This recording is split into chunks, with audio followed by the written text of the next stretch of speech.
value integration from 0 to 1 x square into root of 1 minus x. In solution we put it as I. So I is equal integration from 0 to 1 q x square into root of 1 minus x. As this is integration of integral of definite integration, as limits are given, and you can observe here the in root sign, that is in the radical sign, we have linear term of x. So we can solve this example by using property, as we put this as a number 1, and now by property we replace x in equation 1 by addition of limit, that is 0 plus 1 1 minus x. So integration I does not change, the value does not change, limits remain as it is, only x is replaced here by 1 minus x in integral. So in first term we get 1 minus x as x square, so 1 minus x bracket square, and in second term we get root of 1 minus x is replaced by 1 minus x into dx. Now simplifying this integration from 0 to 1, actually 1 minus x square can be expanded as by using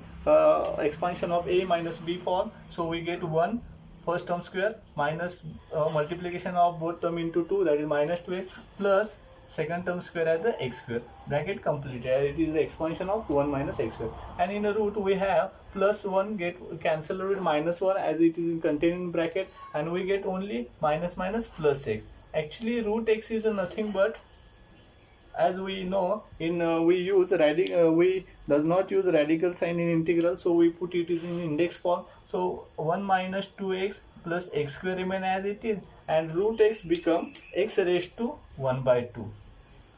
Now simple algebraic multiplication by bracket is there, as we use here form of a raised to m into a raised to n index form, which state a raised to m into a raised to n is a raised to m plus n. Now by using this form we take bracket multiplication, as in first term we get 1 into x raised to half, x raised to half only, and in second term 2x into x raised to 1 half, as x has the index 1, so adding only index of both the x base x, 1 plus a half is a 3 by 2, and in last term x square into x raised to half, again adding index we get 2 into 2 4 plus 1 5 by 2. Now here you can observe there are addition of terms in integral, so by rule of integration we take separate integration of each term separately. So in first 0 to 1 we get x raised to half dx.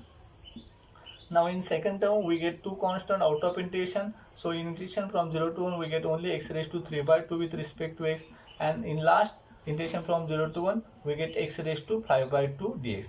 Now taking integration separately, as these are the functions which are in power form, so we take integration easily. Now x raised to 3 by x raised to half has an integration x raised to half plus 1, that is 3 by 2 divided by 3 by 2 with limits 0 to 1, minus 2 as it is, x raised to 3 by 2 has the integration x raised to 3 by 2 plus 1 is a 5 by 2 divided by 5 by 2 with limit 0 to 1, and in last we have x raised to 5 by 2 having the integration x raised to 5 by 2 plus 1, that is x raised to 7 by 2 divided by 7 by 2 with limit 0 to 1. Now the here as a 3 by 2 in bracket is a constant, so we take it outside, so we get 2 by 3, and as upper limit is a 1 and we know power of 1 is always 1, so x 1 raised to 3 by 2 is a 1, so upper value will 1, and lower limit as a 0, as a power of 0 is always 0, so lower value will become 0 in each case. Now in the second term, as to take outside, which is in multiplication of 2 as it is in denominator, so we get 4 by 5, and same way as upper limit is a 1, so upper value become 1 and lower value become 0, and last we have only 2 by 7 as a constant outside bracket, and upper value 1 minus lower value 0. So simplifying this we get 2 by 3 minus 4 by 5 plus 2 by 7. So addition of fraction as addition subtraction of fraction is given, so we make first common denominator by multiplying denominator of each fraction. So 3 into 5 15, 15 into 7 105. So in first 5 into 7 35 into 70 is the numerator of first, in second 3 into 7 20, 1 into 4 minus 84 is numerator of second, and last 3 into 5 15 into 30 with common denominator as we make 105. So adding this we get answer 16 by 105. So I is a 16 by 105. I is equal to integration from 0 to pi by 2 sin x into cos x divided by cos square x plus 3 cos of x plus 2. As you can observe here, denominator is in quadratic form of cos of x, and derivative of cos of x is minus sin of x, which can be adjusted into numerator. So we put here cos of x is equal to t, and differentiating it with respect to x, we get sin of x dx is equal minus sin of x dx is equal to derivative of t is a dt. Now here we have to take make some adjustment, as minus take on right hand side, so we get sin x dx is equal to minus dt. Now this is the integration in integration having limits, that means it is a definite integration, so we have to change our limits according to substitution. So our old limits, when x is a lower limit 0, then value of t is cos of x, that is cos of 0, and cos 0 is always 1. Now x is equal to upper limit pi by 2, therefore x is equal to pi by 2, therefore t is equal to cos pi by 2. Now cos pi by 2 is always 0. Remember, we have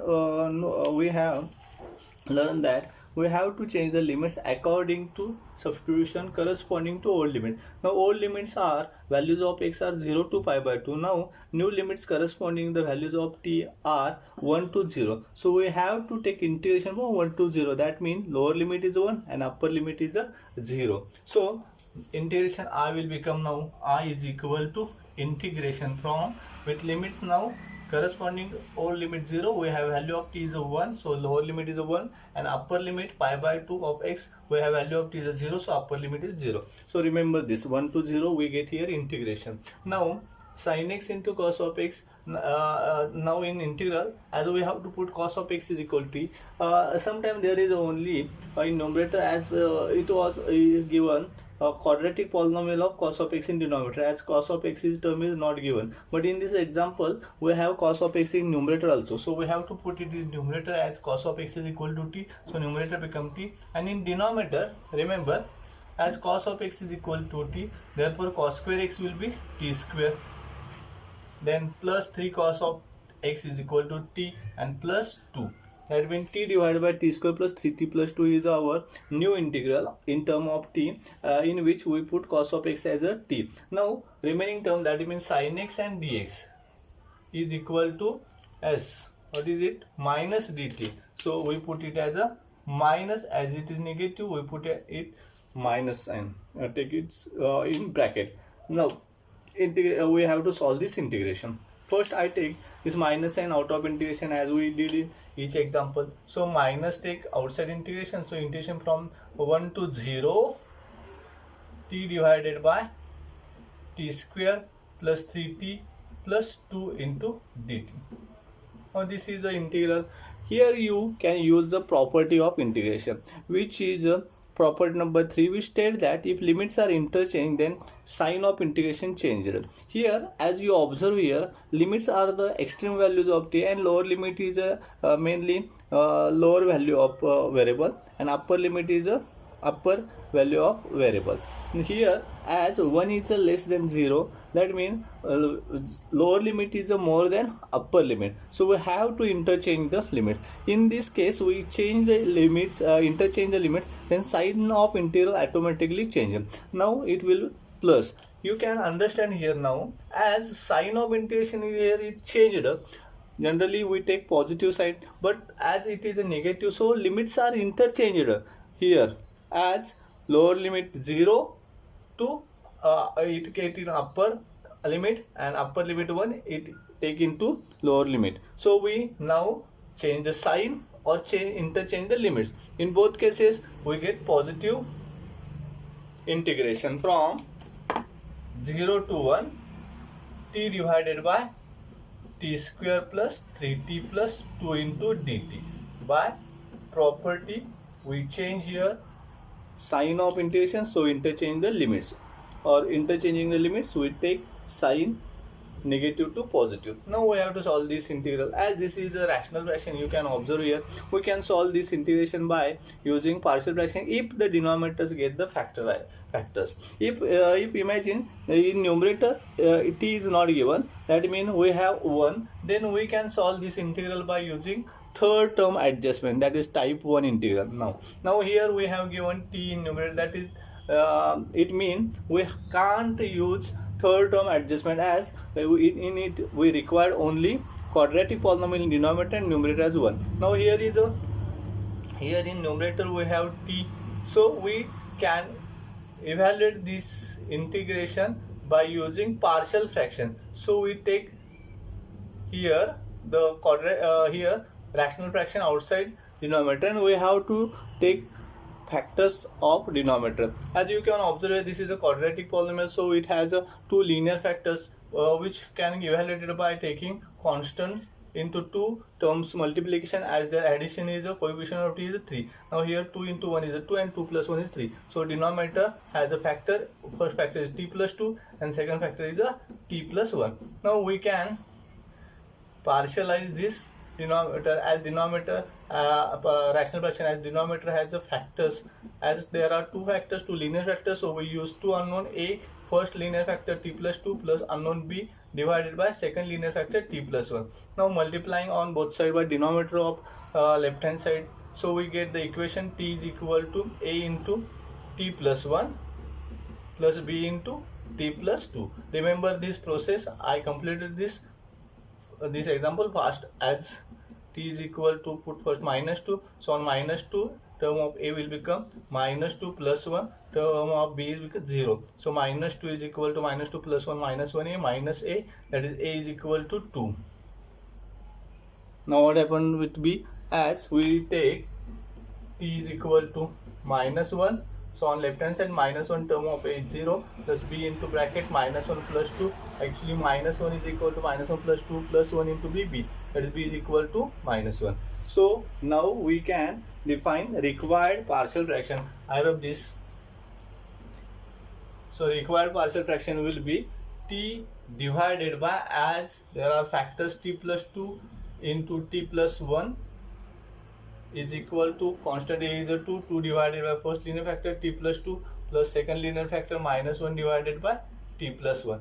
Now take integration with respect to t on both sides. So I take from here we are taking definite integration, so we have to take the limits from 0 to 1. So I write here, take integration with respect to t from where 0 to 1. So integration from 0 to 1, t divided by t plus 2 into t plus 1 dt. As we know, right hand side has a two separate terms in addition, so we take separate integration from 0 to 1, each as 0 to 1 in first term, as 2 is a constant, so we take it outside. In integral we get in 1 upon t plus 2 dt, and minus sign take outside, integration from 0 to 1 upon t plus 1 dt. Now on left hand side, this integration is denoted by I.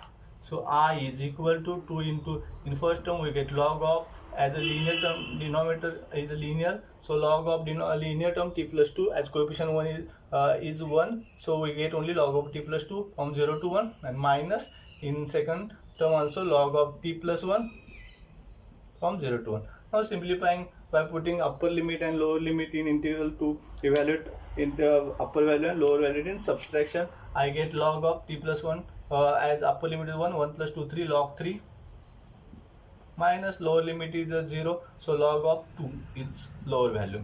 And in second case, as t is 1 upper limit, so we get log of upper value 2 minus lower limit is 0, so we get log of 1. As log 1 is 0, so we simplify this as 2 into, as I multiply this bracket by 2 log of 3 minus 2 log of 2, and we get only minus log of 2, as log of 1 get 0. So final answer will be 2 log of 3 minus 2 minus 1 log, that is 3 log of 2.